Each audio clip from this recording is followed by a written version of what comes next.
নড়াইল ২ আসনের রাজনৈতিক সমীকরণ এত জটিল কেন? আওয়ামী লীগ তো ধরেন তাদের বিষয় ভিন্ন, কিন্তু আমরা তো আসলে একসময় দুর্বল ছিলাম, কিন্তু এখন আমাদের সেই সন্তান কিন্তু এখন যুবক, স্বাবলম্বী এবং শক্তিশালী প্ল্যাটফর্মে দাঁড়িয়েছে। লোহাগড়া উপজেলার সাবেক চেয়ারম্যান সৈয়দ ফয়জুল আহমেদ লিটু, তিনি যদি স্বতন্ত্র প্রার্থী হন, আপনি বা আপনার দল থেকে তার প্রচার প্রচারণায় কোনো বাধা সৃষ্টি করা হবে কিনা, বা তিনি স্বাধীনভাবে নির্বাচনে অংশগ্রহণ করতে পারবেন কিনা? আমরা গণতন্ত্রে বিশ্বাসী। রাষ্ট্রীয় ব্যবস্থার একটা পলিসি আছে, সেই পলিসিতে যদি কেউ নির্বাচন করার সুযোগ পায়, আমি তাকে কেন প্রতিপক্ষ মনে করব?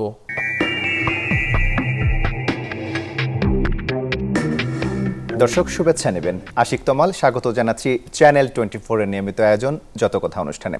আজকের আয়োজনে আমাদের মাঝে অতিথি হয়ে এসেছেন নড়াইল জেলা বিএনপির সাধারণ সম্পাদক মোহাম্মদ মনিরুল ইসলাম। তিনি নড়াইল ২ আসনে বিএনপি থেকে মনোনয়ন প্রত্যাশী। জনাব মনিরুল ইসলাম, চ্যানেল 24 স্টুডিওতে আপনাকে স্বাগত জানাচ্ছি। আপনাদের আমন্ত্রণ জানানোর জন্য আপনাদেরকেও স্বাগত জানাচ্ছি। কেমন আছেন আপনি? আলহামদুলিল্লাহ, ভালো আছি। আপনার কাছে প্রথমেই জানতে চাই, আসন্ন নির্বাচন উপলক্ষে বিএনপির পক্ষ থেকে বেশ কিছু আসনে প্রাথমিক প্রার্থীর তালিকা প্রকাশ করা হলেও নড়াইল ২ আসনের কোনো প্রার্থীর নাম ঘোষণা করা এখন পর্যন্ত হয়নি। এটা কেন হয়নি, কি মনে হচ্ছে আপনার? বিসমিল্লাহির রহমানির রহিম। বাংলাদেশের আগামী দিনের রাষ্ট্রনায়ক জনাব তারেক রহমান আমাদের দলের ভারপ্রাপ্ত চেয়ারম্যান। তিনি ইতিমধ্যেই ২৩৭টি আসনের ঘোষণা করেছেন, নড়াইল সহ বাকি আসনগুলো ঘোষণা করেন নাই। আমরা নেতার প্রতি আস্থাশীল। উনি কেন ঠিক বন্ধ রাখছেন সেটা উনি জানেন, কিন্তু আমি এই বন্ধের পরে আমার নেতা আমাকে ফোন করে জানিয়েছেন যে তুমি কাজ চালিয়ে যাও। সেই কারণে শুধু আমি চালিয়ে যাওয়ার বিষয় নয়, আমি রাজনীতি শুরু করেছি স্কুল ছাত্র দল দিয়ে, থানা ছাত্র দলের নেতৃত্ব দিয়েছি, জেলা ছাত্র দলের নেতৃত্ব দিয়েছি। আমি পৌর বিএনপি নির্বাচিত সাধারণ সম্পাদক, থানা বিএনপি নির্বাচিত সাধারণ সম্পাদক ছিলাম, জেলা বিএনপি ২ বারের সাধারণ সম্পাদক। বিগত 14 সালের উপজেলা পরিষদ নির্বাচনে আমি নড়াইল সদর উপজেলা পরিষদের নির্বাচনে নির্বাচিত চেয়ারম্যান ছিলাম। তাই আমি আশা করি আমার দল বন্ধ রাখছে কিনা আমি জানি না, নড়াইলের মানুষের সাথে আমার দীর্ঘদিনের সম্পর্ক।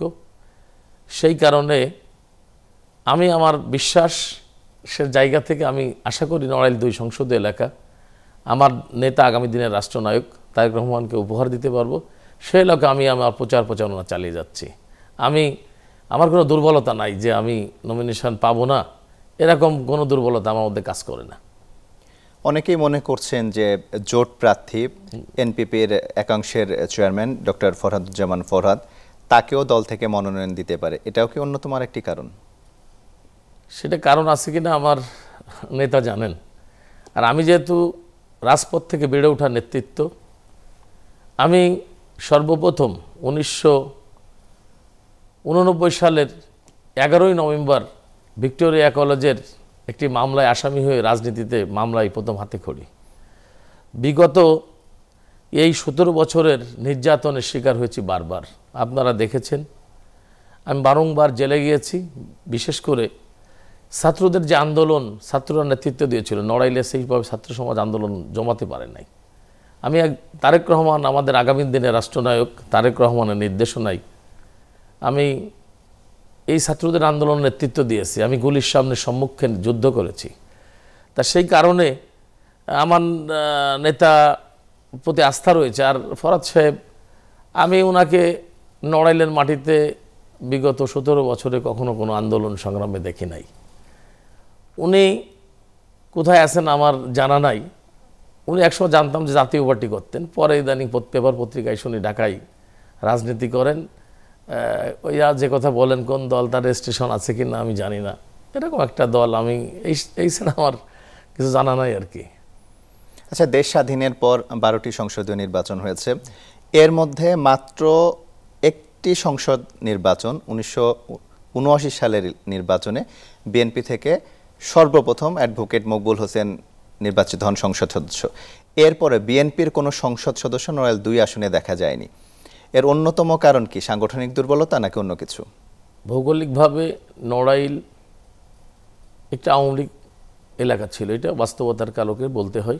82 সালের শহীদ রাষ্ট্রপতি জিয়াউর রহমানের মৃত্যুর পরে আমাদের দলটা প্রায় নিঃশেষ হয়ে গেছে। অনেকে জাতীয় পার্টিতে চলে গেছিলেন। যার নাম বললেন আমাদের পুরাতনতা শ্রদ্ধেয় জনাব মকবুল সাহেব এই দলকে তিল তিল করে গড়ে তোলার চেষ্টা করেছেন। উনি 91 সালে পার্লামেন্ট নির্বাচনে অংশ নিয়েছিলেন। তারপর থেকে এই দলকে আমরা ছাত্র দলের কিছু ছেলেরা আমরা 10-20 জন করে শুরু করি 86-87 সাল থেকে। এরা আমরা রাজনীতি করে করে করে 96 সালের যে পার্লামেন্ট ইলেকশন হয় সেখানে আমরা 31,000 থেকে 44,000 ভোটে উন্নীত হই। আমাদের নেতা তৎকালীন নেতা আব্দুল কাদের শিকদারের বলিষ্ঠ নেতৃত্বের কারণে দল শক্তিশালী হয়। 2001 সালে আমাদের দল এটা জিতার মতো একটা পজিশনে আসে এবং আমাদের তৎকালীন নেতা মকবুল সাহেব এবং আব্দুল কাদের শিকদার প্রার্থী ছিলেন। ওনাদের যে কেউ একজনকে যদি তখন মনোনয়ন দেওয়া হতো, আমরা 2001 সালেই ইনশাল্লাহ বিএনপি নড়াইল 2 নম্বর সিটে ইলেকশনে জিততে পারত। আমাদের ভাগ্য খারাপ বলেন আর যাই বলেন, জোটের কারণে সেদিন আমরা মনোনয়ন বঞ্চিত হয়েছিলাম। এরপরে এসে 2008 সালে আওয়ামী লীগের 2বারের সংসদ সদস্য শরীফ খসরুজ্জামানকে আমাদের পরে চাপিয়ে দেওয়া হয়। এরপর আন্দোলন সংগ্রাম যখন আসে, আমরা ছাড়া আর কেউ থাকে না, যারা বেনিফিশিয়ারি তারা চলে যায়। আবার কষ্ট করে আমাদের নেতা আব্দুল কাদের শিকদারের সাথে থেকে আমাদের অন্যান্য সিনিয়র নেতৃবৃন্দ ছিলেন, তাদেরকে সাথে নিয়ে আমরা আন্দোলনে সংগ্রামে লিপ্ত হই। যার ফসল হিসাবে বিএনপি যদি শক্তিশালী দল না হয়, 14 সালের ভোট ডাকাতি এবং জোর জুলুমের নির্বাচনে নড়াইলের মানুষ আমাকে বিএনপির প্রার্থী হিসেবে ভোটে নির্বাচিত করেছিল। তাই আমি বলতে চাই, এবং লোহাগড়াতে ভোট ডাকাতির মাধ্যমে আমাদেরকে পরাস্ত করা হয়েছে, কালিয়ায় তাই। তাই আমার বিশ্বাস সাংগঠনিকভাবে বিএনপি একটি বড় শক্তিশালী প্ল্যাটফর্ম। আপনারা দেখেছেন নড়াইলের রাজনীতিতে এখন বাংলাদেশ জাতীয়তাবাদী দলের একটি গণতান্ত্রিক পদ্ধতি, সেখানে ইউনিয়ন পর্যায়ে, ওয়ার্ড পর্যায়ে, থানা পর্যায়ে, জেলা পর্যায়ে ভোটের মাধ্যমে নেতৃত্ব সৃষ্টি হয়েছে। আমিও ভোটের মাধ্যমে নির্বাচিত হয়েছি। আমার জীবনে আমি 5টি ভোট করেছি, আমি কোনো ভোটে পরাজিত হইনি। দলের মধ্যে 4টে এবং একটা উপজেলা নির্বাচন। আপনি একটু আগে 2001 সালে নির্বাচনের কথা বলছিলেন। সেই নির্বাচনে বিএনপি ক্ষমতায় আসে, কিন্তু নড়াইল 2 আসন থেকে প্রথম নির্বাচনে জয়ী হন আওয়ামী লীগের সভাপতি শেখ হাসিনা, এবং উপনির্বাচনে সেখানেও আপনার দল কিন্তু জোট প্রার্থী দেয় এবং তিনি নির্বাচিত হন। বারবার আসলে এই দলীয় নেতাকর্মীরা বঞ্চিত হওয়ার কারণ কি বলে মনে করেন? আমাদের কেন্দ্রীয়ভাবে আগে চিন্তা করতো যে নড়াইল মোড়াই বিএনপি দুর্বল একটি জায়গা, যেহেতু পাশাপাশি গোপালগঞ্জ। কিন্তু বিএনপি তো আন্দোলন সংগ্রাম আমাদের নেতাকর্মীরা দেখিয়েছে বিগত 17 বছর ধরে। জেল জুলুম মামলা হলে আমাদেরই বেশি ছিল, কারণ আওয়ামী লীগের শক্তিশালী ঘাঁটির এগেনস্টে আমাদেরকে রাজনীতি করতে হতো। তা আমার বিশ্বাস সাংগঠনিকভাবে আমরা কেন্দ্র মনে করতো একসময় মনে হয় আমরা দুর্বল দল, কিন্তু আমরা তো ইতিমধ্যে প্রমাণ করেছি যে উপজেলা পরিষদ নির্বাচনগুলো, আমাদের 2টা পৌরসভা ছিল নড়াইলের সংসদ এলাকায় 2, আমাদের 2 জন প্রার্থী দলের, তারাও নির্বাচিত হয়েছিল আওয়ামী লীগের সময়। তাহলে দল যদি শক্তিশালী না হয়, আওয়ামী লীগের আমলে তো আমরা শক্তিশালী অবস্থান দেখাতে পেরেছি। তা সেক্ষেত্রে আমার বিশ্বাস আমার দল অনুধাবন করেছে, আমাদের আগামী দিনে রাষ্ট্রনায়ক তারেক রহমান অনুধাবন করবেন, আমাদের মহাসচিব জনাব মির্জা ফখরুল ইসলাম আলমগীর সহ কেন্দ্রীয় স্থায়ী কমিটি নেতৃবৃন্দ চিন্তা করবেন। আসলে একটা গড়া জিনিসকে যদি ধ্বংস হয়ে যায়, মানে এই যে বলে না আকাশ ভেঙে পড়ার মতো একটা কষ্টের কারণ হয়ে দাঁড়ায় আমাদের কাছে।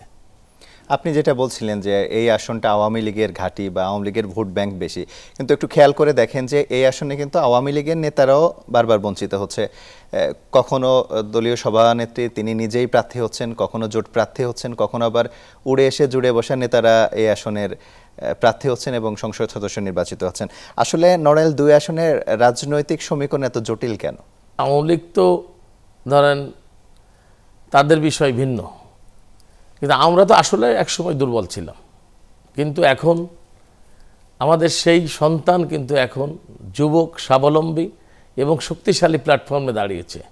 তাই সেই কারণে আমরা দেখিয়েছি আমাদের নেতা যদি চিন্তা করেন এবং আগামী ধরেন আমাদের মুখের কথা তো বললে হবে না, ধরেন সরকারি গোয়েন্দা সংস্থা আছে, আমাদের জরিপ আছে, সেখানে দেখতে পারবে যে বিএনপি একটি শক্তিশালী প্ল্যাটফর্ম। আর আমি একজন ব্যক্তিগতভাবে প্রার্থী হিসাবে আমি কতটুকু অবস্থান তৈরি করতে পারবো, কারণ সেটা আমি নিজে উপলব্ধি করতে পারবো। কারণ হচ্ছে কি, এই জনপদে আমি 39 বছর ধরে রাজনীতি করি। আমি বিভিন্ন সময় ইউনিয়ন পরিষদ নির্বাচন, মেম্বার ইলেকশন থেকে শুরু করে উপজেলা পরিষদ বিভিন্ন নির্বাচনের সাথে সংশ্লিষ্ট ছিলাম। এবং নড়াইলের মানুষের চেহারা দেখলে আমি বুঝতে পারি যে এইটা নড়াইল সদর উপজেলার মানুষ, এটা লোহাগাড়ার মানুষ, এটা কালিয়ার মানুষ। আর আমার এমন জায়গায় বাড়ি, আমি যে লোকটাই শহরে আসে তার সাথে আমার দেখা হয়।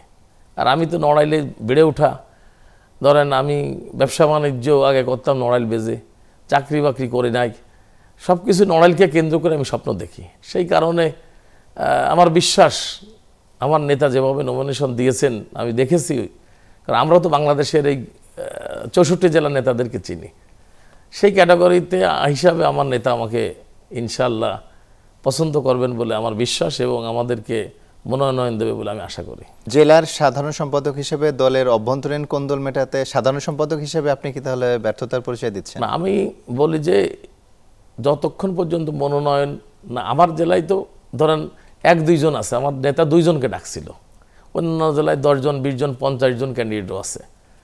আমার নেতা আমাদের কয়েকদিন আগে গুলশানের অফিসে ডেকেছিলেন, সেখানে নড়াইলে 2 জনের নাম ছিল। কে কে ছিলেন? ওই যে সারের রিজভি জজ, আমার সেনদন্য ভাতিজা, সে ছাত্র দল করেছে। ধরেন রাজনীতি করতে গেলে তো আগে ছোটোখাটো মাঠে খেলা লাগে। ধরেন কেউ পৌরসভা মেয়র হতে চায়, আমরা তো একবার এমপি হতে চাই না। আমি একসময় স্বপ্ন দেখলাম ইউনিয়নের চেয়ারম্যান হব। আচ্ছা, তা সেখানে আমার এক বন্ধু দাঁড়াই গেল, আমি চিন্তা করলাম যে না, আমার দরকার নেই, আমি উপজেলায় দাঁড়াই। এরকম উপজেলা চেয়ারম্যান করেছি, জেলা বিএনপি 2 বারের সেক্রেটারি হলাম। আমি আশা করি আস্তে আস্তে আস্তে আস্তে আগাতে হবে। তাই হয়তো অনেকে চিন্তা করে যে আমি একবারেই আকাশে উঠতে চাই, সেই চিন্তা করে। আর এই দলে এমন কোনো অভ্যন্তরীণ সমস্যা নেই, আমরা সকলে কিন্তু ঐক্যবদ্ধ। এখানে কিছু বহিরাগত লোক যারা তাদের পরে ভর করার কারণে একটু সমস্যা দেখা দিয়েছে, তাতে সে সাংগঠনিক ছেলে, দলের নমিনেশন ডিক্লেয়ারে আমাদের সাথে একসাথেই কাজ করবে আমার বিশ্বাস। দলের ভারপ্রাপ্ত চেয়ারম্যান জনাব তারেক রহমান আপনাকে ফোন করেছিলেন, মানে কি বার্তা দিলেন? চিন্তা করেছেন যে নড়াইল সংসদীয় এলাকায় আসলে তো ভোটে জিতা লাগবে। তা আমি যেহেতু একজন মজলুম, পারিবারিকভাবে আমার নেতা আমার পরিবারের অনেক খোঁজ নিয়েছে। আমরা যখন মাঝে মধ্যে জেলে থাকতাম তখন আমার স্ত্রীর সাথেও কথা বলেছেন উনি, বারংবার আমার সাথেও কথা বলেছেন। আমি তো আসলে কেন্দ্রমুখী মানুষ না, আমি আমার সাথে এমন কোনো কেন্দ্রের কোনো নেতার কোনো যোগাযোগ নাই। আমি বিভাগীয় পর্যায়ে যারা নেতৃত্ব দেয় তাদের সাথে যোগাযোগ থাকে। আর আমি আমার নেতা আগামী দিনের রাষ্ট্রনায়ক তারেক রহমানের মুখের দিকে তাকিয়ে থাকি, উনি কোন নির্দেশনা দেয়। আমার নির্দেশনা হচ্ছে উনি যেটা বলবেন, আমার রাজনৈতিক আমি সেভাবে করতে চাই, এটাই আছে আমার আকাঙ্ক্ষা। আর আভ্যন্তরীণ দলের মধ্যে কোনো সমস্যা, আমরা একসাথেই কাজ করি, একসাথে টেবিলে বসি, চাচা ভাতিজা সম্পর্ক সব ঠিক আছে, এই নিয়ে কোনো সমস্যা নাই। আচ্ছা, আপনার এত বছরের রাজনৈতিক ক্যারিয়ার, আপনি মনোনয়ন প্রত্যাশী, এখন শেষমেশ যদি দল থেকে জোট প্রার্থীকে মনোনয়ন দেয়, আপনি বা আপনার নেতাকর্মীরা তাকে কি সহায়তা করবেন? আমার যতটুকু আশা আকাঙ্ক্ষা, আমি যেহেতু আমার একটা ছাত্র রাজনীতির গৌরব উজ্জ্বল ইতিহাস রয়েছে, আমার একটা মানুষ কয়টা জায়গায় রাজনীতি করে, আমি পৌর বিএনপি নেতৃত্ব, আমি আগেই বলেছি, থানা বিএনপি নির্বাচিত সাধারণ সম্পাদক, আমি জেলা বিএনপি নির্বাচিত সাধারণ সম্পাদক, উপজেলা চেয়ারম্যান ছিলাম। তো সেই ক্ষেত্রে যদি মনোনয়ন আমার নেতা বঞ্চিত করেন, নেতার সিদ্ধান্ত চূড়ান্ত। এখন আপনার নেতা কর্মীরা যদি দাবি করে আপনাকে স্বতন্ত্র প্রার্থী হয়ে নির্বাচন করতে, আপনি কি আপনার নেতা কর্মীদের দাবি মেনে স্বতন্ত্র প্রার্থী হবেন কিনা? না, ওরকম কোনো চিন্তা, আমি আগামী দিনের রাষ্ট্রনায়ক তারেক রহমানের, আপনি আপনার বেশ কিছু সতীর্থদের সাথে বিষয়টি শেয়ার করেছেন, হয়তো আপনি স্বতন্ত্র প্রার্থী হবেন। না, এসব কোনো চিন্তা করার কোনো সুযোগ নাই। আমি শহীদ রাষ্ট্রপতি জিয়াউর রহমানের দল বিএনপি, বেগম খালেদা জিয়ার, তারেক রহমানের এই দলের প্রতি অবিচল আস্থা বিশ্বাস রয়েছে। উনি যদি আমাদেরকে যে নির্দেশনা দেবেন আগামী নির্বাচনে, আমি সেদিকেই আগাবো। আমার অন্য চিন্তা করার কোনো সুযোগ না, আমার নেতার প্রতি আমার অগাধ বিশ্বাস রয়েছে, সেই কারণে আমি বঞ্চিত হওয়ার কোনো সুযোগ নাই আমার। নড়াইল 2 আসনে লোহাগাড়ার ভোট ব্যাংক কিন্তু একটা বড় ফ্যাক্টর হিসেবে কাজ করে। তারা সাধারণত চায় যে লোহাগাড়ার কেউ এই আসনের সংসদ সদস্য নির্বাচিত হোক।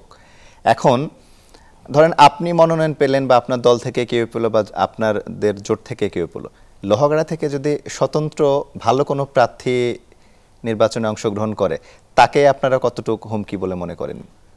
আমি আমার দল জাতীয়তাবাদী দলের আদর্শে বিশ্বাসী, আমি আমার রাজনীতি নিয়ে বিশ্বাসী। কে আসবে কে দাঁড়াবে এই নিয়ে যদি আমাকে চিন্তা করতে হয়, আমি আওয়ামী লীগের সময় নির্বাচন করে মারমুখী অবস্থান, ভাঙচুর, লুটপাট, তার মধ্য দিয়ে উপজেলা পরিষদ নির্বাচন করেছি। আমি শেখ হাসিনার বিরুদ্ধে আন্দোলন সংগ্রামে লিপ্ত ছিলাম। আমি জীবনের মায়া ত্যাগ করে আমি আন্দোলন সংগ্রাম করেছি। আমি বারংবার আমি ঢাকা জেল খেটেছি, আমি ফরিদপুর জেল খেটেছি, আমি খুলনা জেল খেটেছি, আমি নড়াইল জেল খেটেছি। আর ভোটের মাঠে আমরা তো পুরনো খেলোয়াড়, তা সেই কারণে কে দাঁড়াবে আর এলাকা ভিত্তিক কোনো বিষয় নেই। আমি নড়াইল লোহাগড়াকে আলাদা করে চিন্তা করি না। আমি নড়াইল পৌরসভার কথা যেমন চিন্তা, কিন্তু লোহাগড়ার বাসিন্দারা কিন্তু এটা মনে প্রাণে বিশ্বাস করে যে তাদের নড়াইল 2 আসনের সংসদ সদস্য যিনি হবেন তিনি লোহাগড়া থেকেই হোক। কিন্তু আপনাকে চিন্তা করতে হবে, আমরা কিন্তু সাংগঠনিক মানুষ। আমরা সংগঠন, নড়াইলের লোহাগড়ায় 12টি ইউনিয়ন, 12টি ইউনিয়নের যতগুলো ওয়ার্ড, যতগুলো গ্রাম, যতগুলো পাড়া মহল্লা আছে, সকলের মানুষের আকাঙ্ক্ষা আছে আগামী দিনে রাষ্ট্রনায়ক তারেক রহমানের প্রার্থী হিসাবে মনিরুল আসবে এবং তাকে আমরা বিজয়ী করব। এখানে এলাকা বা ইজুমের কোনো বিষয় নাই। আচ্ছা, আমি একটু নাম মেনশন করেই বলি। লোহাগড়া উপজেলার সাবেক চেয়ারম্যান সৈয়দ ফয়জুল আহমেদ লিটু, তিনি যদি স্বতন্ত্র প্রার্থী হন, আপনি বা আপনার দল থেকে তার প্রচার প্রচারণায় কোনো বাধা সৃষ্টি করা হবে কিনা, বা তিনি স্বাধীনভাবে নির্বাচনে অংশগ্রহণ করতে পারবেন কিনা? আমরা গণতন্ত্রে বিশ্বাসী। রাষ্ট্রীয় ব্যবস্থার একটা পলিসি আছে, সেই পলিসিতে যদি কেউ নির্বাচন করার সুযোগ পায়, আমি তাকে কেন প্রতিপক্ষ মনে করব? আমরা তো ভোটের মাধ্যমে, আমার নেতা আগামী দিনে রাষ্ট্রনায়ক জনাব তারেক রহমান ভোটের মাধ্যমেই ধানের শীষ প্রতীক নিয়ে নির্বাচন করতে, সেই ক্ষেত্রে কে স্বতন্ত্র দাঁড়াবে আর না দাঁড়াবে এই নিয়ে আমাদের কোনো প্রশ্ন নাই। এবার একটু অন্য প্রসঙ্গে আসি। 2024 সালের জুলাই আগস্টের যে আন্দোলন, সারা দেশে ব্যাপকভাবে আন্দোলন হলে নড়াইলে কিন্তু আসলে আন্দোলনটা অত বেশি প্রকট আকার ধারণ করেনি যেটা দেখা গেছে। তাহলে 5 আগস্ট সরকার পতনের পর এত মামলা কেন হলো? আপনি যেটা বলছেন যে আন্দোলন হয়নি, আপনি দেখেছেন কিনা আমি জানি না, 4 তারিখে যেদিন আবু সাইদ মারা যায়, 16 তারিখে, সম্ভবত 16 তারিখ, তারপর থেকে নড়াইলের রাজপথে আমাদের নেতা আগামী দিনের রাষ্ট্রনায়ক তারেক রহমানের নির্দেশনায়, আমাদের খুলনা বিভাগের সাংগঠনিক সম্পাদক জনাব অমিন্দ ইসলাম অমিতের নির্দেশনায় আমরা প্রতিনিয়ত আন্দোলন সংগ্রামে ছাত্রদের ব্যানারেই আমরা, আপনি যদি দেখেন, মিছিল, মিটিং, আন্দোলন সংগ্রাম করেছি। সর্বশেষ 4 তারিখে আমাদের সাথে নড়াইল শহর এবং ব্রিজের উপরে অনেক গোলাগুলি, মারামারি হয়, সেখানে প্রায় শতাধিক ছেলে মেয়ে গুলিবিদ্ধ হয়। সেই নেতৃত্ব আমি নিজে দিয়েছি। আপনি দেখেছেন আমি হেলমেট পরে গুলির সামনে ছিলাম। আপনার 24-এর সাংবাদিক কি এই নিউজটা লিড নিউজ হিসেবে করেছে, বাংলাদেশের বিভিন্ন পত্রপত্রিকায়ও আমাদের এই ছবি আসছে। মামলার যে বিষয়টা, আসলে মামলা যেদিন 4 তারিখের মামলা আমরা একটাই করেছি, একটা মামলাই হয়েছে। কিছু স্বার্থান্বেষী মাহল যারা আমাদের দলের সাথে রিলেটেড না, যারা, আমরা যেমন মামলা করতে আমরা চেষ্টা করেছি, নিবৃত্ত করার চেষ্টা করেছি, তারা কোর্টে যায় বিভিন্ন প্ররোচনায়, যেমন একটি দল আওয়ামী লীগের সাথে মিলেছিল, তারা ওই তাদের উকিল আছে, সেই উকিলকে দিয়ে মামলা করায় ওই দলের। আপনি আমাদের যারা প্রতিপক্ষ হিসেবে আবির্ভূত হয়েছে তাদের একজন অ্যাডভোকেট আছে, সব কেসের কিন্তু লয়ের হচ্ছে ওই অ্যাডভোকেট। আমরা দলীয়ভাবে একটা মামলাই করেছি, কিন্তু আর বাদ বাকি মামলাগুলো সব কোর্টে এবং সেই অ্যাডভোকেটের মাধ্যমে হয়েছে। আমাদের কোনো বিএনপির কোনো অ্যাডভোকেটের মাধ্যমে কোনো মামলা হয়নি। তার মানে আপনি বলতে চাচ্ছেন যে প্রতিহিংসার শিকার হচ্ছেন অনেকেই এখন? এখন প্রতিহিংসার শিকার কিছু মানুষ তো হয়েছেই। কারণ হচ্ছে যে যারা এই মামলাকে নিয়ে মানুষের হয়রানি করতে চায় বা তাদের কাছে বেনিফিশিয়ারি নিতে, তারা বিএনপির সাথে সংশ্লিষ্ট কেউ নাই। যারা 2-1 আছে এরা দুষ্কামরা কোনোদিন তাদের আন্দোলনের সংগ্রামে পায়নি, কোনো বিএনপির কোনো পদ পদবীতিও নাই। এই লোকগুলো কোথার থেকে আসলো আমরা চেষ্টা করেছি এদের নিবৃত্ত করার। যে আর আমার নিজের বাড়িতে হামলা হয়েছে, বারংবার ভাঙচুর হয়ে গেছে, আমি তো একটা মামলা করি নাই। আপনি জানেন কিনা আমি জানি না, আপনি ইউটিউবে সার্চ দিয়ে দেখবেন যে আমার বাড়িতে কীভাবে নৃশংসভাবে হামলা করা হয়েছে, কয়েকবার হামলা করা হয়েছে। আচ্ছা, আপনার বাড়ির হামলার প্রসঙ্গে একটু আসি। তখন নড়াইল 2 আসনের সংসদ সদস্য ছিলেন মাশরাফি বিন মুর্তজা। আপনি এই হামলার জন্য তার নির্দেশে হামলা হয়েছে সেই অভিযোগ করেছেন। অনেকে আবার বলে থাকে যে 5 আগস্টে সরকার পতনের পর মাশরাফি বিন মুর্তজার বাড়িতে যে হামলা বা আগুন দেয়া হয় সেটাও নাকি আপনার ইন্ধনে হয়েছে। এটা আসলে কতটা সত্য? আমি বলি, আমরা যারা আন্দোলনের শক্তি ছিলাম, আমরা নড়াইল শহরে প্রবেশ করি 4:15 থেকে 20-এ। আমরা মাদ্রাসা বাজার অবস্থান করছিলাম। কিছু দুষ্কৃতিকারী এবং তৎকালীন সময়ে যেহেতু তাদের নাম আসছে, তার বাবার সাথে কিছু মানুষের সমস্যা ছিল এবং মাইসপাড়া ইউনিয়নের লোক এবং উৎসুক কিছু জনতা ছিল, তারা এই ঘটনা ঘটায়। আমরা যখন নড়াইল শহরে প্রবেশ করি, আমার দলের কোনো নেতাকর্মীর দ্বারা, যেমন মাশরাফি বিন মুর্তজার মামার বাড়িতে ইট মারছিল, সেটাও আমি ঠেকিয়েছি। আওয়ামী লীগের সাবেক সাধারণ সম্পাদক মোহাম্মদ আলী সাহেবের বাড়িতে ইট মারছে, আমি ঠেকিয়েছি। এবং আমি যখন দেখছি যে আওয়ামী লীগ অফিসে আগুন জ্বলছে, আমি কিন্তু বাড়িতে চলে আসছি, আমি আর রাস্তায় থাকিনি। তাই সেই কারণে আমাদের নির্দেশনার তো কোনো সুযোগই নাই। আমার জানার মতে ব্যক্তিগতভাবে আপনি তাকে অনেক পছন্দ করেন।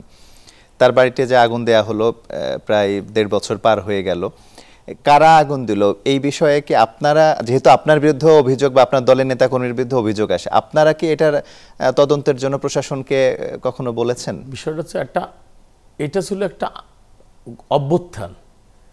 এই অভ্যুত্থানে যেখানে বঙ্গভবনে আগুন দিছে, এখানে মানুষ কাকে কখন আগুন দিচ্ছে এটা আসলে ঠেকানোর মতো অবস্থা কারো ছিল না। তাই এটাকে তদন্ত করে আপনি হাজার হাজার মানুষ তখন রাজপথে। একটা সরকার পতন হলে আপনি দেখেছেন, আপনারা নিজেরা টিভি সেটও দেখছেন, সেটা আমাদের পক্ষে কিন্তু আইডেন্টিফাই করা সম্ভব না যে কারা করলো। কারণ আমরা তো একটা আদর্শিক রাজনীতি করি।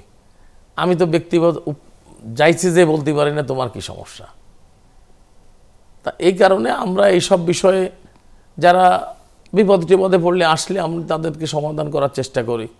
যদি কখনো কেউ চিন্তা করে যে আমি একটু খোঁজ নেবো তার, ভাই আমার সমস্যা আপনি দেখেন, আমরা তো স্বাভাবিক মানুষ, রাজনীতি প্ল্যাটফর্মে থাকি, সেটা হচ্ছে ভিন্ন কথা। কিন্তু ওই শহরে কিন্তু আমরা একসাথে বড় হয়েছি। আমার পিতার সাথে মাশরাফি বিন মুর্তজার নানার অনেক সম্পর্ক ছিল। মাশরাফি বিন মুর্তজার মায়ের সাথে আমার ব্যক্তিগত সম্পর্ক রয়েছে, তার মামাদের সাথে সম্পর্ক রয়েছে। শুধু তাই নয়, নড়াইলের আওয়ামী লীগ, বিএনপি সকলেই কিন্তু আমরা কিছু বিচ্ছিন্ন ঘটনা ছাড়া আমরা কিন্তু এই শহরে দেখেন 5 তারিখের পরে কিন্তু আমরা যারা মামলার আসামি না, তারা সকলে সহ অবস্থানের মধ্যে দিয়ে আছি, তেমন কোনো দুর্ঘটনা ঘটে নাই।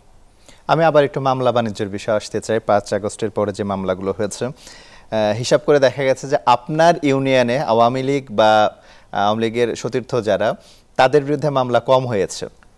এটার কারণ কি হতে পারে? তাই নয়, আমি চেষ্টা করেছি, আমি তো ভোটের রাজনীতি করি।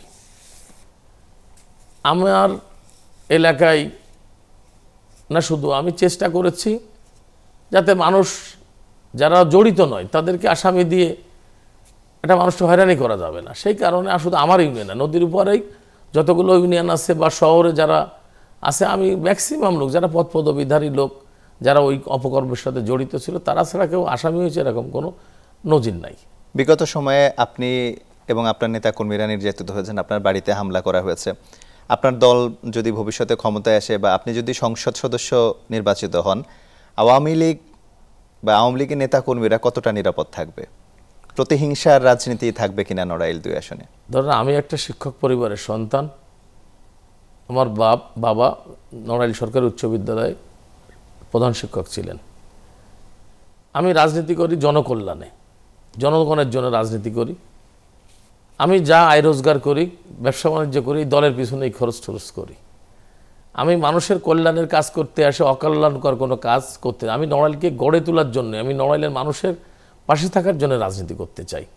তা সেই ক্ষেত্রে একটা দল, আমার দল যদি আমি পার্লামেন্ট নির্বাচনে নির্বাচিত হতে পারি, আমি কেন মানুষের সাথে শত্রুতা করব? আমি একটি নড়াইলকে একটি সুন্দর পরিচ্ছন্ন নগরী বানাতে চাই। শুধু নড়াইল নাই, লোহাগাড়া, আমাদের যেটা সংসদীয় এলাকায় সকলের সাথে একটি ভ্রাতৃত্ববোধ নিয়ে আমি গড়ে তুলতে চাই, যাদের সাথে কোনো হানাহানি নয়। একটি নড়াইল হচ্ছে সাম্প্রদায়িক সম্প্রীতির জায়গা। আপনি নিশ্চয়ই জানেন, নড়াইলের মাটিতে জন্মগ্রহণ করে নটরাজ উদয়শঙ্কর, রবিশঙ্কর, কবিয়াল মুসলিম উদ্দিন, কবিয়াল বিজয় সরকার, বিশ্বষ্ট নূর মোহাম্মদ, রংতুলিতে আঁকা এস এম সুলতানের বাড়ি। আমরা হিন্দু মুসলমান সকলে ঐক্যবদ্ধভাবে নড়াইলের এক টেবিলে বসে যার নাস্তা খাই, চলাফেরা করি। এবং ব্রিটিশ আমল থেকে রাজনৈতিক একটা ঐতিহ্য নড়াইলের রয়েছে। আপনি জানেন নড়াইলে তেরভাঙ্গা আন্দোলনের সূচনাগার। সকল ক্ষেত্রে কিন্তু নড়াইলের মানুষ সংস্কৃতি বলেন, শিক্ষা বলেন, সাহিত্য বলেন, সব ক্ষেত্রে অগ্রগামী। তো এই মাটিতে জন্মগ্রহণ করে হানাহানির তো কোনো সুযোগ নাই। আপনি বিভিন্ন পাড়ায়, মহল্লায়, গ্রামে, হাটে বাজারে প্রচারণা চালাচ্ছেন, কি প্রতিশ্রুতি দিচ্ছেন? প্রতিশ্রুতি তো বাড়িতে বাড়িতে দেওয়া যায় না। আমার একটা চিন্তা আছে, নড়াইলের সর্বপ্রথম সমস্যা হচ্ছে নড়াইলের হাসপাতালটা 50 বেডের। 17 সালে একটা টেন্ডারের মাধ্যমে একটা অবকাঠামোগত একটা বিল্ডিং তৈরি করা হয়েছে। অনেকে যারা রাজনীতি করে তারা বলে যে একদিনের মধ্যে আমি লোকবল চালু করে দেব, কিন্তু আসলে আমি রাষ্ট্রের সাথে, সরকারের সাথে, আমার বয়সে 3 বার ক্ষমতায় ছিল দল, আমি একবার উপজেলা চেয়ারম্যান ছিলাম। তা আমি সচিবালয় ব্যবস্থা চিনি, আমি একনেক চিনি, প্রি একনেক চিনি, অর্থ কমিটি চিনি এবং মন্ত্রণালয় চিনি। তা এই দপ্তরের থেকে আগে অর্থ বরাদ্দ হলে জনবল নিয়োগ হবে, জনবল নিয়োগ করার পরে এর ইকুইপমেন্ট কিনা লাগবে। সেই টাকার বরাদ্দের মাধ্যমে যখন আমরা পুরাপুরি একটা সেট আপে পরিণত হব, সেইটে আমরা যদি দল ক্ষমতায় আসে, আমি সেটাকে নড়াইল সদর হাসপাতালের পূর্ণাঙ্গ হাসপাতাল তৈরি করতে চাই। পাশাপাশি নড়াইলে একটা মেডিকেল কলেজ নাই, একটা মেডিকেল কলেজের চিন্তা আমার মাথার মধ্যে আছে। নড়াইলে একটি টেকনিক্যাল কলেজ হচ্ছে আর কি, সেটা অনেক বছর ধরে, এটাকে তাড়াতাড়ি বাস্তবায়ন করতে চাই। নড়াইলের একটি পূর্ণাঙ্গ পাবলিক বিশ্ববিদ্যালয় করতে চাই। এস এম সুলতানের নামে একটি বিশ্ববিদ্যালয় হওয়ার প্রস্তাবনা আছে, সেটাকে যেমন আমরা করতে চাই, পাশাপাশি এটাকে একটা পূর্ণাঙ্গ বিশ্ববিদ্যালয় দেওয়া যায় কিনা। সুলতানের পরে যেমন রাজশাহী বিশ্ববিদ্যালয়ের আর্ট ইনস্টিটিউট একটা আছে, আবার বিশ্ববিদ্যালয় আছে, ওরকম একটা বিশ্ববিদ্যালয় যেখানে কৃষি ডিপার্টমেন্ট থাকবে, যেখানে আর্ট ডিপার্টমেন্ট থাকলে অন্যান্য যেসব ডিপার্টমেন্ট আছে সেগুলো দিয়ে একটা পূর্ণাঙ্গ বিশ্ববিদ্যালয় করতে চাই, যাতে সব ক্ষেত্রে নড়াইলের মানুষ এই উপকার ভোগ করতে চায়। পাশাপাশি নড়াইলে মানুষের আত্মকর্মসংস্থানের জন্য নড়াইলে আপনি জানেন পাটের একটি বড় মোকাম। এখানে যদি একটি পাটের কল স্থাপন করা যায়, সেই ক্ষেত্রে ধরেন নড়াইলে একটা মিলে যদি 30 গাড়ি পাট লাগে, তাহলে অন্তত 5000, খুলনায় যেতে একটা গাড়ি 5000 টাকা লাগে, সেখানেই সে 1.5 লক্ষ টাকা বেনিফিশিয়ারি হবে নড়াইলে যদি কেউ একজন জুট মিল করে। সরকারি কর্মসংস্থানের একটা বড় সৃষ্টি হবে। পাশাপাশি দেখেন নড়াইলে চিত্রায় কিন্তু নাব্যতা রয়েছে, মধুমতিতে এখনও ছোট ছোট লাইটার চলে। এটাকে কেন্দ্র করে যদি একটা আমাদের ইপিজেড হয়, তাও সেই ক্ষেত্রে নড়াইলটা ডেভেলপ হবে। এবং আমাদের থেকে মোংলা পোর্ট কাছে, আমাদের থেকে যে পটুয়াখালীতে যে পোর্ট হচ্ছে ওটাও খুব বেশি দূরে নাই, চিটাগাংয়েরও ব্যবস্থা রয়েছে। সেই ক্ষেত্রে ঢাকা থেকে নড়াইলের দূরত্ব মাত্র এক শহর থেকে 129 কিলোমিটার, লোহাগাড়া থেকে মাত্র 115-16 কিলোমিটার। তা সেই ক্ষেত্রে নড়াইলের এইসব কাজ যদি আমরা করতে পারি, যেমন গার্মেন্টস শিল্পটা নড়াইলে যদি যাই, গ্যাসের ব্যবস্থা থাকে, আমাদের জমি জমার দাম এখনও অনেক কম রয়েছে, গার্মেন্টস ইন্ডাস্ট্রিও আমরা করতে পারবো। আমরা যদি যারা এই ব্যবসার সাথে জড়িত তাদেরকে আহ্বান করতে পারি, নিরাপত্তা দিতে পারি, তাহলে নড়াইলে আগামী দিনে সিঙ্গাপুর হবে বলে আমি মনে করি। মাদক নির্মূলে আপনার কোনো পরিকল্পনা? অবশ্যই। মাদক তো আসলে একটা নড়াইল না, শুধু বাংলাদেশের মানুষের জন্য একটা থ্রেট।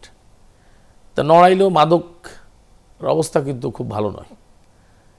আসলে প্রশাসনিক যন্ত্র এবং রাজনৈতিক সদিচ্ছা যদি থাকে, সেক্ষেত্রে একটা নির্বাচিত সরকারের দরকার। সেটা যদি আমার দল এবং আমি নড়াইল 2-এর নির্বাচনে অংশ নিতে পারি এবং নির্বাচিত হতে পারি, আমি মাদককে নির্মূল করার সর্বোচ্চ চেষ্টা করব। নড়াইল পৌরসভা এবং লোহাগাড়া পৌরসভার বেহাল দশা, বিশেষ করে পৌরসভার যে সড়কগুলো, আপনি নিশ্চয়ই দেখেছেন যে বর্ষার সময় হাঁটু সমান কাদা থাকে, মানে গাড়িতেও যাতায়াত করা যায় না। যদিও সেটা পৌর মেয়রের কাজ, কিন্তু অনুমোদনটা তো সংসদ সদস্যকে এনে দিতে হয়। কিন্তু বারবার সংসদ সদস্য পরিবর্তন হয়, মেয়র পরিবর্তন হয়, কিন্তু এই মানুষের ভাগ্যের পরিবর্তন হয় না। আসলে আমরা যারা রাজনীতি করি, রাজনীতি শুধু মিছিল মিটিংয়ের মধ্যে সীমাবদ্ধ নয়। একটি রাষ্ট্রের কোথায় কাজ আছে সেটা জানতে হবে তার। যেমন নড়াইল ধর পৌরসভার একটা এডিবির বরাদ্দ হয়, সেই বরাদ্দের পরিমাণ কিন্তু 70-80 লাখ টাকা, এটা অনেকে জানেন না। এই পৌরসভা একটা ট্যাক্স আছে, যেমন নড়াইল পৌরসভায় তো 10-11 লাখ কোটি টাকা ওঠে, লোহাগড়ায় হয়তো 1-2-3 কোটি টাকা উঠতে পারে সর্বোচ্চ। এলজিডি মন্ত্রণালয়ের মাধ্যমে এবং ডিপিএইসি মানে পাবলিক হেলথ ইঞ্জিনিয়ারিং ডিপার্টমেন্টের মাধ্যমে রাস্তাঘাট কালভার্ট এর বিভিন্ন প্রকল্প হয়। আমরা যারা সিনিয়র নেতৃবৃন্দর সাথে, যারা এমপিদের সাথে চলাফেরা করেছি, দীর্ঘদিনের অভিজ্ঞতার আলোকে যেটা আসে, আমাদেরকে নড়াইল এবং লোহাগড়া আর কালিয়া তো একই জেলায়, আমাদের 3টা পৌরসভাকে একটা ডিপিপির আওতায় আনতে হবে। সেখানে কতগুলো কালভার্ট লাগবে, কতগুলো রাস্তা লাগবে, কতগুলো ড্রেনেজ লাগবে, এরকম 5 বছরের একটা পরিকল্পনা করতে হবে। সেই পরিকল্পনার আলোকে হয়তো 200, 500, 1000 কোটি টাকার একটা প্রকল্প করতে হবে। বছর মানে সরকারের যে বাৎসরিক যে একটা বাজেট আছে, সেই বাজেটের যদি আমরা অ্যালোকেশনের মধ্যে পড়ি বা করতে পারি, সেই রাজনৈতিক নেতা যদি আসলে ঘরে বসে থাকে আর ওই মিছিল মিটিংয়ের মধ্যে থাকে, বা আমি নদীর সামনে যে বললাম, ইদানিং দেখি কিছু নেতাদের বলে যে আমি এখানে একটা ব্রিজ করে দেব, নড়াইল সদর হাসপাতালের 250 বেড চালু করে দেয়, তারা ইচ্ছা মতো বলে। কিন্তু রাষ্ট্রীয় সরকারের সাথে কাজ না করলে একটা ফাইল সচিবালয় কীভাবে ওঠে? সিনিয়র অ্যাসিস্ট্যান্ট সেক্রেটারির ওখানে প্রশাসনিক কর্মকর্তা থাকে, কম্পিউটার ম্যানেতে শুরু করে এই ফাইল ঘরে হচ্ছে ধরেন joint secretary, additional secretary, secretary, সচিব, উপদেষ্টা, মন্ত্রী, প্রধানমন্ত্রী, ধরুন ক্রয় কমিটি থাকে, যদি 250 কোটি টাকার উপরে ক্রয় কমিটি হবে, আবার 50 কোটি টাকার নিচে থাকলে মন্ত্রণালয় অনুমোদন দিতে পারবে। এ সকল জ্ঞান না যদি থাকে একজন সংসদ সদস্যের, তারা তো বলে দিচ্ছে যে আমি সব করে দেবো। যেমন আমি গতকালকে আমি জাতীয় রাজনীতি বলতে চাই, তাও বলি, ভূমিকম্প বিষয়ে একজন ক্যান্ডিডেট বলতেছে এগুলো সব ঠিক করে দেবো। আসলে ভূমিকম্পের পরে কাজ করে আমার জানা মতে ত্রাণ মন্ত্রণালয়ে একটা উইং আছে, ত্রাণ অধিদপ্তর, তারা ভূমিকম্পের বিভিন্ন যন্ত্রপাতি ক্রয় করে। বাংলাদেশ আর্মি এবং ভূমিকম্পের একটা প্রকল্প আছে, সেখান থেকে এই ভূমিকম্প নির্মূলের, ভূমিকম্পের শেষের পরে ভূমিকম্পকে কীভাবে রেস্কিউ করা যায়, যন্ত্রপাতি ক্রয় করতেছে তারা। পাশাপাশি ফায়ার ব্রিগেড কাজ করে। তা সেখানে যদি আমাদের না জানা থাকে কোথায় আছে, কি আছে না আছে, তাহলে এটা তো সম্ভব না। আমি দেখলাম যে উনি বললো যে আমরা কাজ করে দেব, তা এত সহজ না তো। রাষ্ট্রীয় ব্যবস্থা যে মিটিংই দাঁড়ায় অনেক কিছু বলা যায়, কিন্তু সেই মন্ত্রণালয়, বাংলাদেশ সরকারের কতগুলো মন্ত্রণালয় আছে, কতগুলো অধিদপ্তর আছে, কার কি কাজ। আপনার কাছে আমি আর একটি সমস্যা নিয়ে কথা বলতে চাই। আপনি দেখে থাকবেন লোহাগড়া থেকে লাহুড়িয়া যাওয়ার যে সড়কটি খুবই সরু এবং অনেক লোকের যাতায়াত এই রাস্তা দিয়ে, এবং এই রাস্তায় কিছুদিন পর পরই দেখা যায় খানাখন্দে ভরা থাকে। একদিক দিয়ে সংস্কার করা হচ্ছে, সংস্কার কাজ শেষ হওয়ার আগে আরেক দিক দিয়ে আবার খানাখন্দে ভরে যাচ্ছে। এই রাস্তাটা নিয়ে আপনার কোনো পরিকল্পনা আছে কিনা? এই রাস্তাটা নিয়ে আমরা বিগত 1 বছর ধরে সড়ক ও জনপথ বিভাগের নড়াইলের নির্বাহী কর্মকর্তা এবং আমাদের নড়াইলের কৃতি সন্তান এই ডিপার্টমেন্টের, উনি হচ্ছেন চিফ ইঞ্জিনিয়ার, আমি ওনার সাথে বারংবার দেখা করেছি। ইতিমধ্যে এই রাস্তাটি মন্ত্রণালয়তে অনুমোদন হয়েছে। রাস্তার 2 সাইড দিয়ে 3 ফিট 3 ফিট করে বাড়ানো হবে। এই রাস্তারও অচিরেই টেন্ডারের মাধ্যমে কাজ শুরু হয়ে যাবে, এটা আমি জানি। এবং আমার তো আসলে ক্ষমতা নেই, আমি হয়তো পাশের পিছনে, আপনাকে তো উদ্যোগ নিতে হবে। আমি উদ্যোগ নিয়ে কি আমি এর পিছনে, এর আগে তো কোনো সংসদ সদস্যরা এই রাস্তা দিকে নজর দেয়নি। এই রাস্তাটা আমি যখন উপজেলা পরিষদের চেয়ারম্যান ছিলাম তৎকালীন সময় আমাদের নড়াইলের কৃতি সন্তান আমিনুল ইসলাম হিরু সাহেব তৎকালীন সময় দুদকের কমিশনার ছিলেন, তার একজন পিএস ছিলেন রবিউল ইসলাম, বর্তমান সরকারের জয়েন্ট সেক্রেটারি। তিনি মূলত এই রাস্তাটার মাঝে একবার 22 কোটি টাকার একটা টেন্ডার করায় ওই দিঘলিয়া রাস্তাও একটা ফেরি হয়েছে বড়দে ঘাটে, মহাজন ঘাটে। এটা তাদের কারণে হয়েছে, কোনো রাজনৈতিক নেতার কারণে কিন্তু এটা হয়নি। এখন রাজনৈতিক নেতারাও যদি উদ্যোগ না নেয় তাহলে তো এই কাজগুলো আসলে হবে না। আমি বলি নড়াইলের রাস্তাঘাট, যেমন আপনাদেরকে বলি, নড়াইল হইতে মাইসপাড়া হয়ে বনগাতি হয়ে আরপর একটা রাস্তা গেছে। এই রাস্তাটার জন্য আমরা প্ল্যানিং, যে আসলে একটা কাজ করতে গেলে প্ল্যানিং লাগে, এটাকে আমরা সড়ক ও জনপথ প্ল্যানিংয়ের মধ্যে ঢুকিয়েছি। আমাদের নড়াইল ফুলতলা সড়ক, এই রাস্তাটা বিগত সরকার আমরা কাজ হয়েছে। আমাদের এই রাস্তাটা আবার 4 লেনের জন্যে একটা ডিপিপি তৈরি হয়েছে। এটা অনুমোদন হলে ফুলতলা পয়েন্টে একটা ব্রিজ হলে খুলনার সাথে এই খুলনা ঢাকা মহাসড়কের যে অবস্থানে আমাদের নড়াইলের রাস্তা আসবে। পাশাপাশি বড়দিয়া থেকে যদি ব্রিজ হয়, আরেকটা প্রকল্প আছে, এই যে রাস্তাটা লোহাগড়া হইতে দিঘলিয়া বাজার হয়ে মহাজন হয়ে একটা ব্রিজ এবং পাশাপাশি গোপালগঞ্জের সাথে সংযোগের একটা রাস্তা আমাদের ইতিমধ্যে আমরা প্রকল্পের মধ্যেই সেটা আওতায় আনা হয়েছে, সেটা বাস্তবায়ন হবে। পাশাপাশি আমরা জানতে পেরেছি বা দেখেছি নড়াইলের যে মহাসড়ক খুলনা নড়াইল বেনাপোল যে মহাসড়ক, সেটার যে 6 লেনের রাস্তা ইতিমধ্যে অধিগ্রহণের জন্য চিঠি আসছে। এটা বাস্তবায়িত হলে আমার বিশ্বাস নড়াইলের সকল রাস্তাঘাটে দ্বারপ্রান্ত খুলে যায়। আমরা চেষ্টা করছি, আসলে আমাদের তো কোনো রাজনৈতিক সরকার আমার না, আমি এই তো পাশে দৌড়তে পারি, যতটুক দরকার আমি চেষ্টা করি আর কি। পাশাপাশি নড়াইলের রেলের অবস্থা, একটা রেল দিয়ে 2টা টিপ মারা হয়, একটা হচ্ছে বেনাপোলের থেকে, একটা খুলনার থেকে, বিভিন্ন নামে। আমরাও ইতিমধ্যে চেষ্টা করেছি নড়াইলে অন্তত আরও 2টা ট্রেন যদি দেওয়া হতো, তাহলে 6 টিপ হলে নড়াইলের মানুষ, যশোরগামী ট্রেনটি লোহাগড়া স্টেশনে থামার দরকার। তারপরে নড়াইলের থেকে যদি আর 2টা ট্রেন দেয়, তাহলে নড়াইল শহরে 6টা টিপ নড়াইল লোহাগড়া দিয়ে হলে নড়াইলের মানুষের যাতায়াতের জন্য একটা দ্বারপ্রান্ত খুলে যাবে। এটাও আমার মাথার মধ্যে আছে বা আমি চিন্তা করি এটা। আমাদের এই আয়োজনে কিছুদিন আগে নড়াইল জেলা জামায়াতের আমির এবং জামায়াতের নড়াইল 2 আসনের প্রার্থী তিনি এসেছিলেন। তাকে একটা প্রশ্ন করা হয়েছিল নবগঙ্গা নদী নিয়ে, নবগঙ্গা নদীর যে কচুরিপানা পরিষ্কারের বিষয়টা নিয়ে, যে পানি প্রবাহ কমে গিয়েছে কচুরিপানার কারণে। আমরা সারা দেশে দেখে থাকি বিভিন্ন স্বেচ্ছাসেবী সংগঠন তারা একদিন সকালে শুরু করে সন্ধ্যার মধ্যে দেখা যায় পরিষ্কার করে ফেলে। ওনাকে প্রশ্ন করেছিলাম যে আপনি আপনার নেতা কর্মীদের নিয়ে এই কাজটি করবেন কিনা কচুরিপানা পরিষ্কারের। তিনি বলেছেন নির্বাচনের আগে চেষ্টা করবেন। এই একই প্রশ্ন আমি আপনাকে করতে চাই। এই নবগঙ্গা নদী তো আসলে লোহাগড়ার প্রাণ, পানি প্রবাহ ঠিক রাখতে আপনারও তো অসংখ্য নেতা কর্মী, আপনারাও তো চাইলে এই উদ্যোগটা নিতে পারেন। আপনাকে বলি, এটা কোনো পুকুর নয়, এটা কোনো খানাখন্দ নয়। নড়াইলে নবগঙ্গা নদীর প্রায় 25 কিলোমিটার বা 30 কিলোমিটারদের এর অববাহিকা।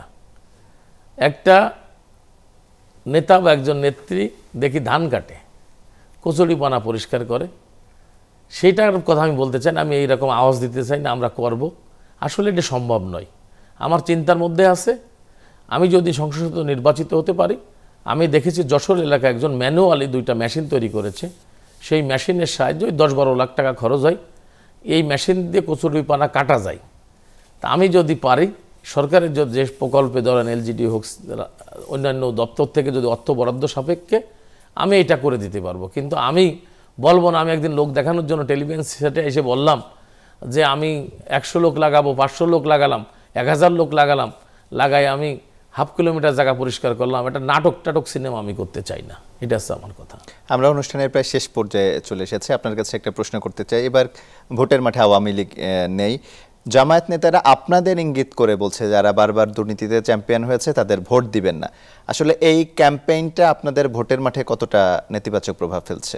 আপনাকে আগে চিন্তা করতে হবে যে তারা যেটা বলে, আমি মনিরুল, আমি কতটুকভাবে স্বচ্ছ আছি, আমি কতটুকু চাঁদাবাজি করি, আমি মিথ্যাচার করি না, আমি ফেসবুকের যে অপব্যবহার করি না বিভিন্ন নাম দিয়ে। তাই ওনারা যেটা বলতে চাচ্ছেন আর কি, চাঁদাবাজির যে বিষয়টা, বর্তমান সরকার কোনো রাষ্ট্রীয় সরকার না, কিন্তু আমরা বেকায়দায় পড়েছি এই কারণে প্রশাসন যন্ত্র কিন্তু শক্তিশালী না।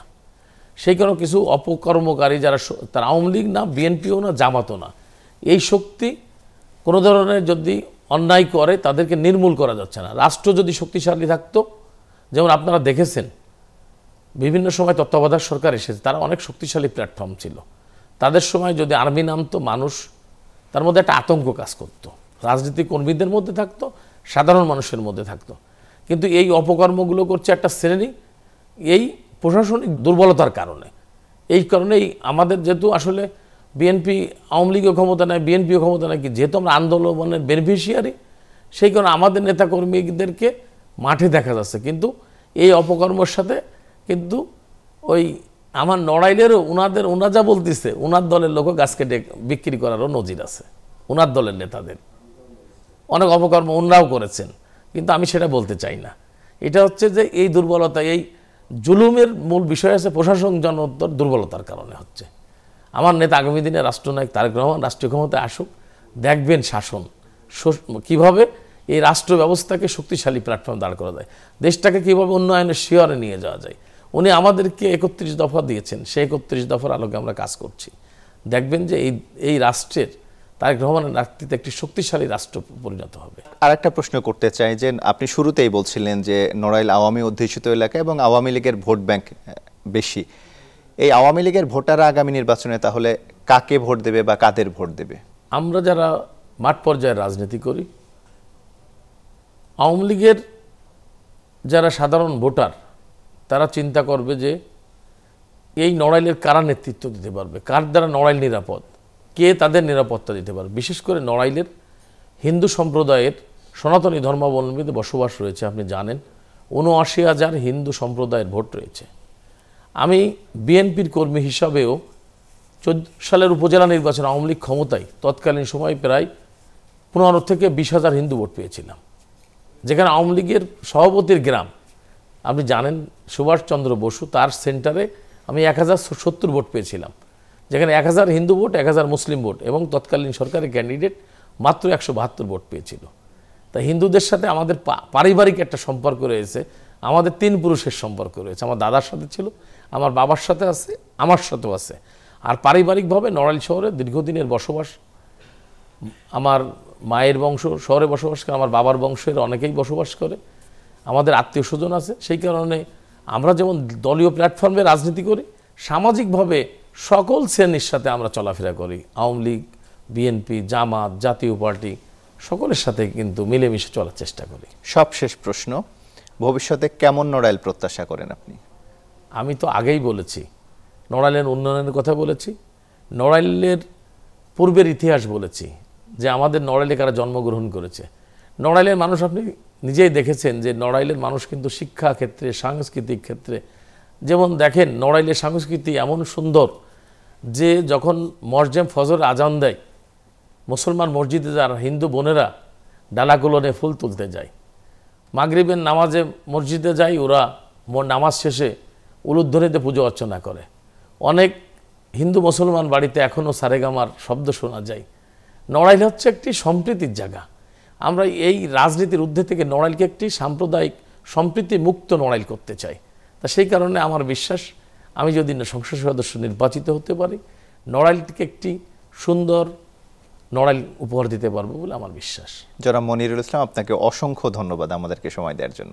আপনাকেও এবং আপনার চ্যানেলকে, দেশবাসী সকলকে, বিশেষ করে নড়াইল 2 সংসদীয় এলাকার মানুষকে চ্যানেল 24 আমাকে আমন্ত্রণ জানার জন্য, এবং আমাকে আগামী ফেব্রুয়ারি নির্বাচনে ধানের শেষের আমার নেতার নির্দেশনায় ধানের শেষের প্রতীকে আমি ভোট চাই। সকলকে ধন্যবাদ। আসসালামু আলাইকুম। দর্শক, যত কথা অনুষ্ঠান আজকের মতো এ পর্যন্তই। আগামী পর্বে নতুন কোনো অতিথির সাথে নতুন কোনো বিষয় নিয়ে কথা হবে। সেই পর্যন্ত ভালো থাকুন, সুস্থ থাকুন।